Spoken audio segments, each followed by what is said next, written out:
자, 유로트럭 다시 또 가봅시다. 가보자. 내 장비를 갖고 내가 슬로바키아 있었지. 오스트리아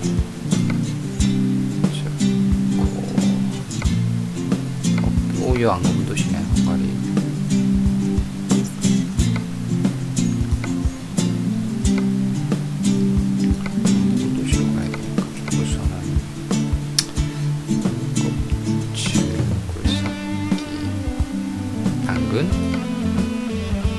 마늘, 이 가자, 이거. 양도시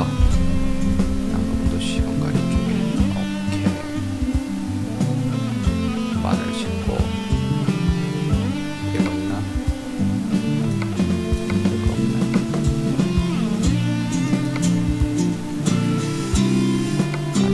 오케이.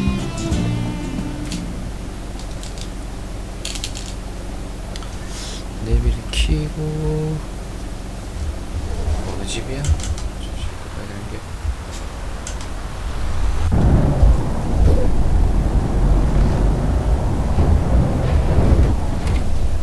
유로파.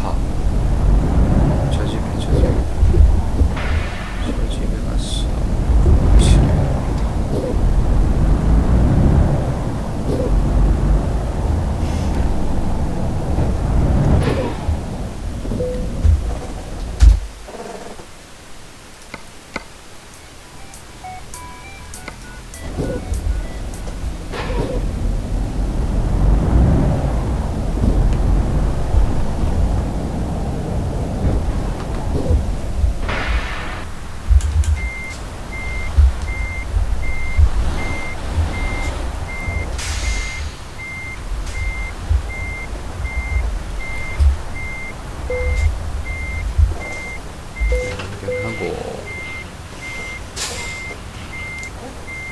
큰 생각 심심하니까 오랜만에 뭐 유럽이니까 다시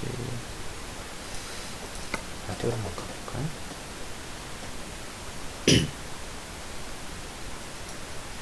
In pounds worth, that's the total goods and services that are traded across the border between Northern Ireland and the Republic of Ireland every year, and it's pretty much an equal trade, half and half of it flowing north, half of it flowing south. And as you say, it's pretty much in everybody's economic interest to maintain that open border and make it an easy process. The Northern Ireland Secretary of State, James Brokenshire, suggested that entry points to the Irish Republic may well become the new front line for combating illegal immigration once the UK withdraws from the EU. It's actually the Irish budget happening today, and their big talking point is how to make their economy Brexit-proof. The two economies are so linked to each other that the concern is that if the UK economy starts losing a bit of firepower, then Ireland's economy will start doing the same thing. Joe Barrett runs Applegreen, and Applegreen are the biggest motorway service operator in Ireland, with sites both north and south of the border. He's pulled over for us. Hi there, Joe. Good morning, Coletta. Good morning. How important is that soft border, that access between Northern Ireland and the Republic of Ireland? Well, it's hugely important. We've seen over the last sort of 5 to 10 years a huge increase in volume of customers travelling between sort of Dublin and Belfast, and you see a huge increase in growth in traffic, especially in business traffic for trucks, and anything that will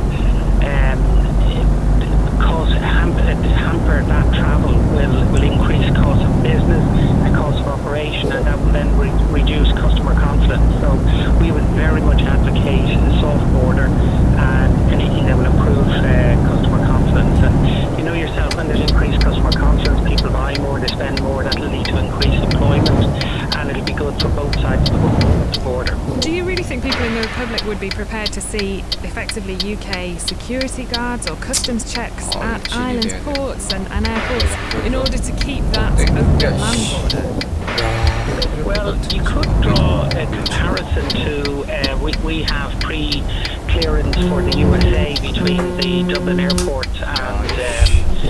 and the US airports, and that works extremely well, and you can get pre-clearance and stuff like that. But again, anything that would hamper that travel would cause us a difficulty.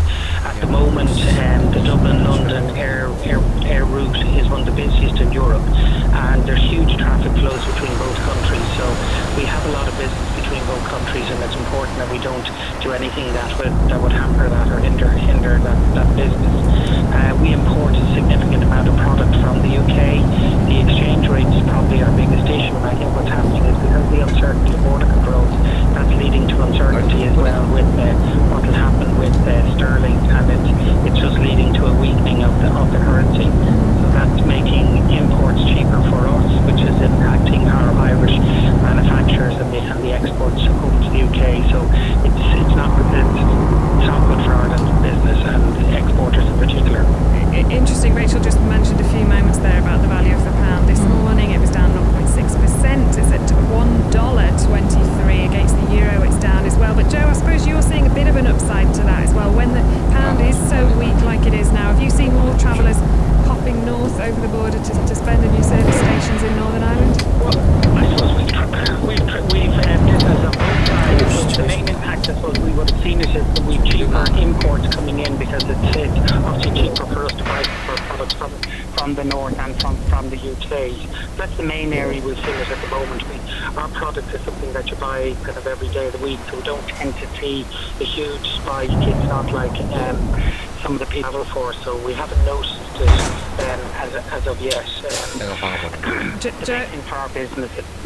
Joe, thanks very much for joining us. So that's Joe Barrett, who runs the Apple Green service stations right across the island. Very, very interesting. So what were those figures on the pound? $1.23, that's down 0.6% just this morning. And again, we're seeing record lows against both the euro and the dollar in the last couple of days. Okay, thank you very much, Coletta. Back with Wake Up to Money at 5:15 tomorrow. Now, Northern Ireland play the world champions Germany in Hanover tonight. We'll keep you updated with their progress in Five Live Sport this evening. Arguably, Michael O'Neill's biggest selection decision is whether or not to start Carl Lafferty after he came off the bench to score twice in 18 minutes against San Marino. Let's speak to the former Northern Ireland captain, Sammy McElroy. Hi, Sammy. Morning. Would you start him? In a game like this tonight, yes I would, because we're going to be under a lot of pressure. We won't have really a lot of the ball, and maybe counter-attacks and set plays. Big Lafferty make me an asset for us, so yes, I would start him tonight. This is your Wayne Rooney question in a way, isn't it? But actually, the difference is Kyle is struggling to get regular action with Norwich. How much of a problem is that? That's a big problem, and it's been that sort of problem for quite a long time. He isn't having a lot of football, and Michael likes his players in this squad to have regular games. So, well, I think you've got to look at maybe a one-off game tonight with Lafferty. It is Germany, a very, very difficult game. It ain't San Marino, which it was the other night, which was just like a practice match. This is something, if we can get a point tonight, it's a great result for the future. Last time Northern Ireland beat Germany back in 1983, Sammy. Well, that's a long time, isn't it? The result was 1-0, courtesy of a goal from, do you know the goal scorer in that game? Jerry Taggart? No, Norman Whiteside. Norman Whiteside? Yeah. Oh, he'll be going mad at me, I didn't remember that. Sorry, I didn't mean to get you in trouble. Yeah, but again, that would do tonight, especially from set pieces. I think that's our best chances tonight, really, of getting the goal against Germany. Yeah, and defensively, do you have to just park the bus? Do you have to be realistic in a game like this? Of course you do.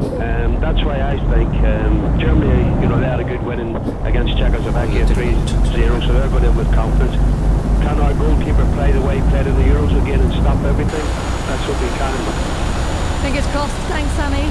Thank you. Bye. Simon McElroy, former Northern Ireland captain who was involved in Germany actually back in that campaign. Ultimately unsuccessful qualifying campaign for Euro 8. Coming up. We're asking, does Wayne Rooney have a future with England? He's been dropped for tonight's game against Slovenia. I would say, of course, he does. But looking at the text, quite a lot of people are saying, no, it's so over. Should he be a starter or sub, not in the squad at all? What do you think? 0500 909 693. And of course, you have the availability of social media to get in touch with us via the communication via Twitter, and it's 81058. And George is going to be here, so we've got a little bit of expertise on that as well. First for news and the best live sport. This is BBC 5 Live. Good morning, it's 9 o'clock, and it's your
saying, turn it off, and we're not going to tell you when to turn it back on again. Another 3-day strike has started on Southern Rail services. RMT members have walked out over plans to change the role of guards. Nick Lynch is from the union. We're sorry that people in London and the South East have got to put up with this. It's disruption caused by the company. They've created this strike. We're determined that they be looked after properly, and there's a second safety critical role of the guard and conductor on board. If the company gets around the table and we can hammer out a deal, then we can call off these strikes and get everyone back to work. Former International Development Secretary Andrew Mitchell has compared Russia's role in Syria to the Nazi regime in 1930s Spain. The Conservative MP is accusing Moscow of shredding international law and bombing the country. There'll be a debate columns later about the crisis in Lebanon. 6 people have been taken to hospital in Newcastle after reacting badly to drugs which used to be known as legal drugs. None is in a life-threatening condition. Police say the substances, spice, killer smeg and SpongeBob, should be handed in. 40% of people say that having to talk through their symptoms with doctors' receptionists could put them off going to their GP. A survey of 200 people was carried out by Cancer Research UK. The charity is concerned it could affect early diagnosis. Hayden Berry is the GP practice manager in South Dales. Sometimes it's important that they get some symptoms from the patient, because it may be that the patient's having a heart attack or the early signs of a heart attack, and in which case we divert them straight into 999. If the patient wants to offer their symptoms, that's up to the patient. Patient confidentiality is the major thing here. We should clarify that was a survey of 2,000. An investigation has started into the argument between 2 UKIP MEPs which left one of them in hospital. Party chairman Paul Oakton will take witness statements following the altercation between Stephen 됐어. Wolf and 자이자. President Obama has declared a state of emergency in North Carolina after Hurricane Matthew means federal funds can be sent to the state to help people from their homes. Todd Joyce is from Fayetteville Police Department. I have never seen flooding this bad. A lot of rain was dumped on our region. It was very scary. A lot of folks lost their homes. We're still searching for a couple of people who were reported missing, and a lot of rescues were made. A lot of great folks who worked together to make those rescues. And a paddleboarder wearing just a hat, fleece and shorts has been rescued 7 miles from Dover. Joe and Doris were spotted by divers on Sunday. You know that bit at the end of the news where they shuffle their papers? Yeah. She's doing that bit now. It's an indicator. Well, I am. This. I'm done. This is it. I'm out of here. Yeah. Glasses are off already. Yeah. What is there on the store? Oh, the usual. What is the usual? The It's so skydiving. dull. I can't even begin to tell you. Usually involves Tell me about it. You want to know any more, George? Or not really? It's not the last hour of your call, though. It's you'd be surprised. It's 5 Live Sport with Mr. George. And we will debate Wayne Rooney over the next hour or so. Is it the beginning of the end? Wayne Rooney says he's big enough to deal with being dropped by England. Jordan Henderson is in as captain tonight at Slovenia. Moscow and Southgate names Rooney on the bench. Eric Dyer starts. And Rooney admits he's in a difficult period. 5 Live Sport has the game live and all the build-up from 7 with news of Scotland and Northern Ireland's games as well. Tiger Woods has again postponed his comeback moment drawing from this week's event in California. Woods says he's not yet ready to play on the PGA Tour. British World Heavyweight Champion Tyson Fury is set to be stripped of his WBO belt as he responds to a notice from his chairman in the next 10 days. England's women lost 6 wickets for just 3 runs as they were beaten in the second one-day international by the West Indies. England fell 38 runs short, chasing 149 for victory. That series is level at 1-1. The Saracens are in advanced talks to sign the South African model Emma Netsmith on a short-term deal. This is BBC 5 Live on digital, online, smartphone and tablet. It's DJ Jazzy Simon King with the weather. Yeah, good morning. It's a rather chilly start of the day across many parts of the UK. We'll have some sunshine though for Western Scotland, Northern Ireland, through Wales, the Midlands and Southern England. Just a bit of patchy fog that's trying to get rid of. It might take a little bit of a time for that to clear away from Southern England.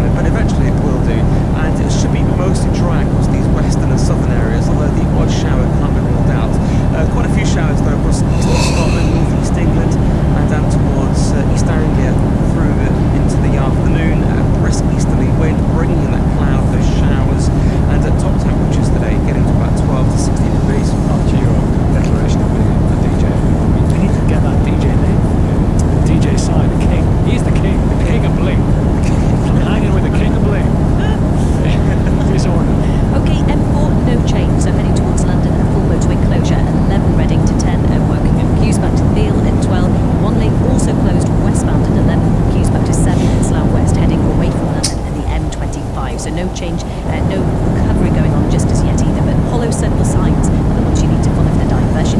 M8 in Glasgow, westbound junction 20 Kingston Bridge to 21 at Seawood Street, an accident has closed a lane. M6 in Lancashire heading south, 33 at Golford, another breakdown with one lane closed. M60 looking busy clockwise, 7 Stretford to 9 at Trafford Park after an earlier breakdown in the roadworks. M62 eastbound West Yorkshire, 24 Ainley Top and broken down lorry blocking one of the lanes, queues back to Huddersfield. M1 and that's heading south, junction 1 at Staples Corner, an accident has closed a lane. And the M25 queue still there anti-clockwise towards Dartford Crossing from 2 at the Darren interchange. All imagined by light traffic. On BBC One. Through somebody can destroy a person, but to find them again, sometimes that can be worse.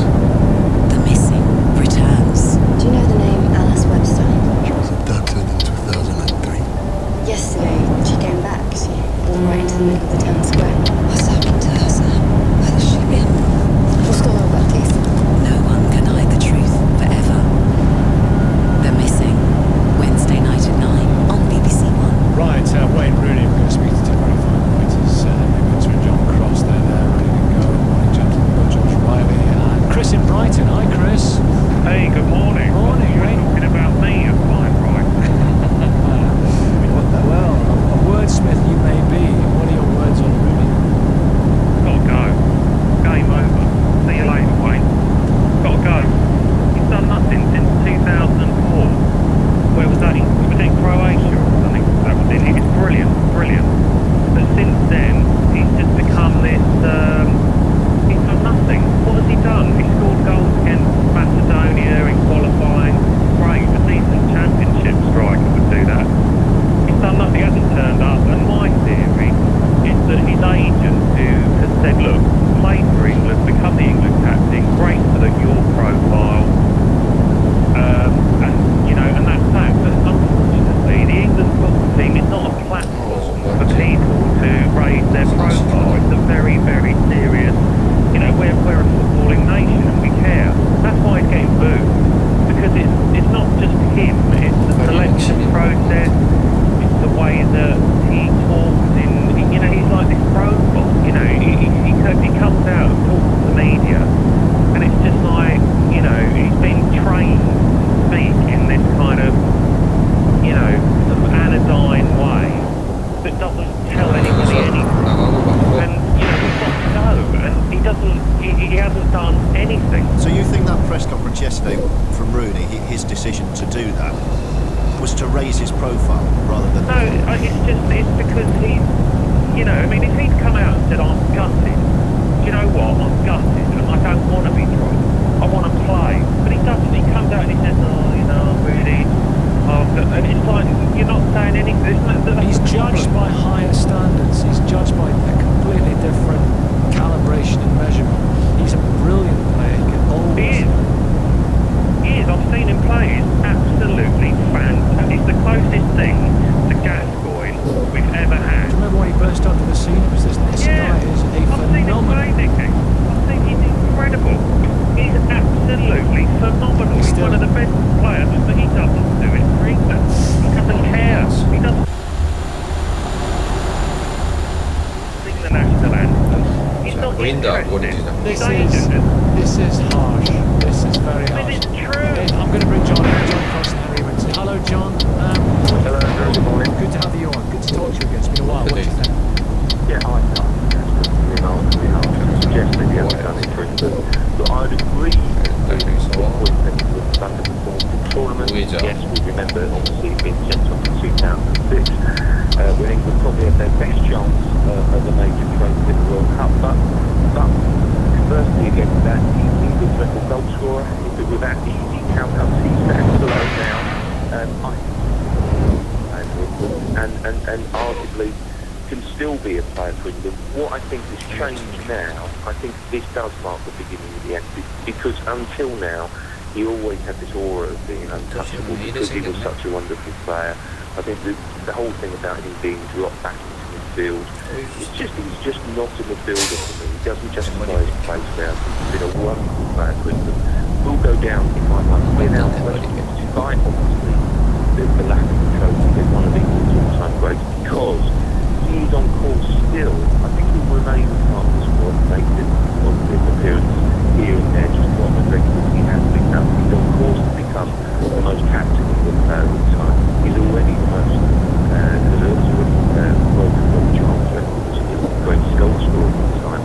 therefore at the standard, and then I think yesterday was emotional, it was very difficult for him. I think today suggests that he doesn't care, he just thinks he's been a very good captain, by the way, as a leader, who's almost adopted the match this time.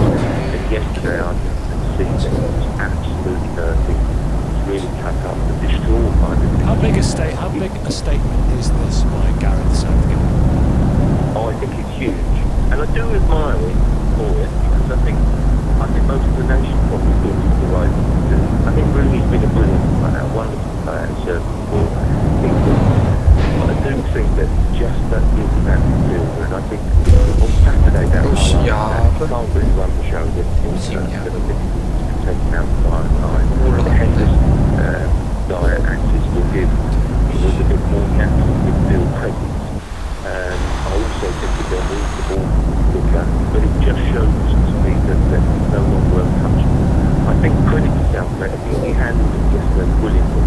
I think the fact that he'd gone to England, he talked it out, he was reluctant to do the press conference, really convinced that it was the right idea, which I think actually it was. And I think that Southgate has made a huge statement. Not only made a huge statement with Wayne Rooney, I think, for the future, I also think he's shown, and the question marks were again, whether he's strong enough, whether he is strong enough, big enough to make big decisions. I was going to put that to Georgie. He's set it a big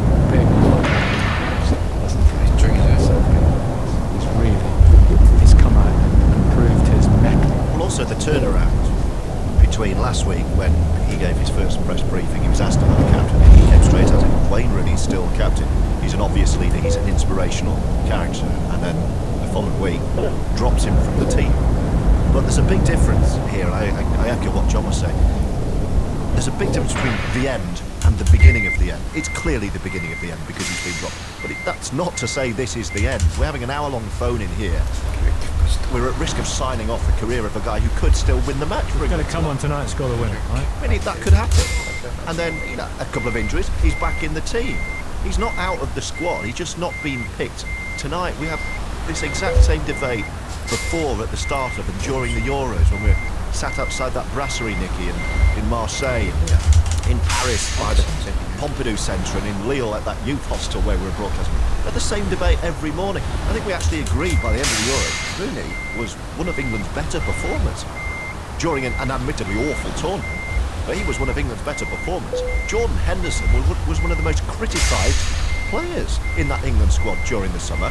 And now he's captain tonight, and yet we're still moaning about Henry Winter, are we looking at the changing of the guard here? Morning, Nicky. Yes, absolutely, definitely. It is the beginning of the end, certainly for Rooney as a starting force. But this is point earlier that Rooney doesn't care. He cares. John and I were in the room with Rooney last night, and I've done all his press conferences, done all his matches, and I can't think of too many players in the last 20-odd years who care as much as Rooney. He'll be bereft by this because he loves playing for England. He turns up, there's no real financial gain for him. Okay, there's a few quid on the side for being from the sponsors, the commercial usefulness to being captain, but that's not what Rooney's about. He's about representing his country. And remember, this is an era, and you can argue dates back 50 years, that players who perform well for their clubs have underperformed for their country. So to single out Rooney for his underachievement, slightly more underachieving elsewhere on the pitch, who cares? But what was very interesting was Southgate's very measured word yesterday, but actually if you analyse it was pretty damning. He talked about Rooney not contributing as much defensive responsibilities as someone like Eric Dyer and Jordan Henderson can, which kind of negates this argument of moving Rooney back into the field. Because he's passing, he's not going to get the sort of space against Slovenia, against better ranked teams than Malta, and particularly not in a tournament. So his passing range is going to be great. Southgate talked about the athleticism of Dyer and Jordan Henderson. Well, he's saying that Rooney hasn't got that athleticism anymore. 13 years of sort of playing on a summer in, summer out, winter in, winter out, he's taking its hold. But that's a huge issue. So yeah, it's definitely beginning to be on. Let's get Simon in, who's in Reading. Hi, Simon. Morning, Nicky. Yeah. What's going on here, do you think? Well, the way I look at it is, great player, he's He's had a good run, leading goal scorer for England in all time. Is he going to be fit and able to play in the next World Cup? 왜 13이 됐네. 아.